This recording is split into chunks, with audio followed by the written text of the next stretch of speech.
Alors la caméra la plus proche, elle se trouve là, à environ 5 mètres.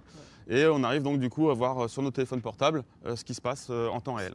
C'est la nouvelle arme des gendarmes. Depuis hier, les 170 militaires de la compagnie de Senlis ont accès via leur smartphone aux caméras de vidéoprotection de la commune de Verberie dans l'Oise. Voilà. Si on nous signale un véhicule par exemple sur Verberie qui vient de commettre des faits, on peut le suivre par nos téléphones portables pour savoir la direction de fuite. Et l'autre intérêt des caméras, c'est aussi de pouvoir axer nos patrouilles, surtout le soir, sur les endroits où il peut y avoir du rassemblement, où il peut y avoir des problèmes.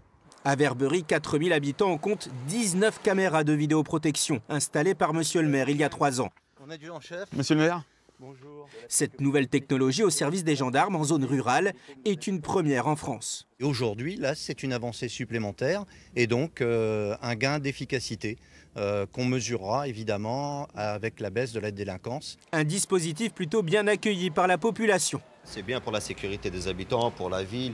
Il y aura plus de sécurité, quoi. Il n'y a pas d'espionnage à voir. Il ne faut pas y penser de ce côté-là. Un plus, je sais pas, aujourd'hui on est tellement conditionné et tellement surveillé de partout. Bien sûr, ça filme le domaine public, mais tout ce qui est dans le domaine privé est flouté. Donc encore une fois, il n'y a aucune atteinte à la liberté comme on pourrait souvent l'entendre. Et en cas d'infraction au code de la route, aucune verbalisation possible.